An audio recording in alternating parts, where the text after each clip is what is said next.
بسم اللہ الرحمن الرحیم۔ سامعین، قرآن کریم میں سورۃ ہود میں دو لفظ ملتے ہیں، ایک شقی اور دوسرا لفظ سعید۔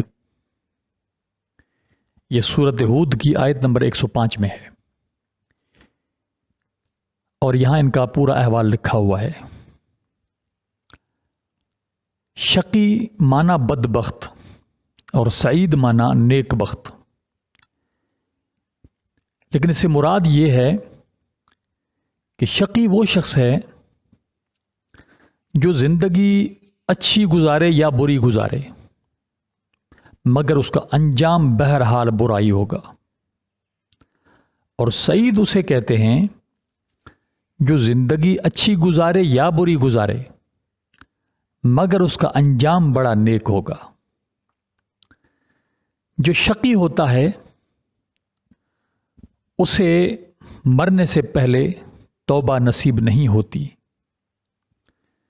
جو سعید ہوتا ہے اسے توبہ نصیب ہوتی ہے۔ اللہ تبارک و تعالی سے اپنے لیے نیک بختی سعادت ضرور مانگی جائے۔ سامعین، اس پر میں آپ کو دو مثالوں سے یہ بات سمجھاؤں گا کہ جو شقی ہوتا ہے وہ کس قدر محروم ہوتا ہے، اسے توبہ نصیب نہیں ہوتی، اور جو سعید ہوتا ہے اسے توبہ نصیب ہوتی ہے۔ پرانے زمانے میں ایک بزرگ گزرے ہیں جس کا نام منصور بن عمار ہے رحمۃ اللہ تعالی علیہ۔ حضور علیہ الصلوۃ والسلام کے اولیاء امت میں سے یہ ایک بڑا ولی ہے اور بہت بڑے عالم بھی تھے اور آپ کمال کے خطیب بھی تھے۔ ان کے زمانے میں ایک شخص تھا، وہ امیر تھا، دولت مند تھا اور عیاش تھا، اور ہر وقت شراب کے نشے میں رہتا تھا۔ ایک دن اس نے اپنے ساتھیوں کی دعوت کی، کھانا پینا جب ہو چکا، شراب پی، اور اس نے اپنے غلام کو کہا کہ یہ 4 درہم لے لو اور ہمارے لیے بازار سے پھل لے آؤ، فروٹ لے آؤ۔ غلام روانہ ہوا۔ راستے میں حضرت منصور بن عمار رحمۃ اللہ علیہ کی مجلس واعظ لگی ہوئی تھی۔ اس نے جب وہ مجلس دیکھی تو مجلس میں بیٹھ گیا۔ اس وقت حضرت منصور بن عمار یہ فرما رہے تھے کہ میرے پاس ایک مسافر شخص آیا ہے، وہ غریب ہے، مسکین ہے، اس کے لیے جو شخص مجھے 4 درہم دے دے گا تاکہ میں اس کی مدد کروں، تو ان 4 درہموں کے بدلے میں وہ جو مانگے میں اس کے لیے 4 دعائیں کروں گا۔ 4 درہموں کے بدلے 4 دعائیں مجھ سے لے لے۔ یہ غلام کہتا ہے کہ میرے دل میں خیال آیا کہ سودا کر لے۔ میں نے 4 درہم حضرت منصور بن عمار کے ہاتھ میں رکھ دیے۔ اب حضرت منصور نے فرمایا کہ مانگو، تیرے لیے کیا دعا کروں؟ تو غلام نے کہا کہ حضرت میرے لیے پہلی دعا تو یہ کریں کہ میں غلام ہوں، اللہ تعالیٰ مجھے غلامی سے آزادی دے۔ حضرت منصور نے دعا کی۔ پھر آپ نے فرمایا کہ اچھا تیری دوسری دعا کون سی ہے؟ وہ کہنے لگا حضرت دوسری دعا یہ ہے کہ میرے پاس تو تھے ہی یہ 4 درہم جو میں نے آپ کو دے دیے، اب آپ میرے لیے دعا کریں کہ اللہ تبارک و تعالی مجھے ان کے بدلے اور درہم عطا فرما دے۔ آپ نے دعا کی۔ پھر آپ نے فرمایا تیسری دعا کون سی کروں؟ اس نے کہا تیسری دعا میرے لیے یہ کریں کہ جو میرا آقا ہے، جو میرا سردار ہے، وہ شرابی ہے، اب دعا کریں کہ اللہ تبارک و تعالیٰ اسے توفیق دے توبہ کی اور اللہ تعالیٰ اس کی توبہ قبول فرمائے۔ انہوں نے دعا کی۔ پھر آپ نے فرمایا اچھا تیرے لیے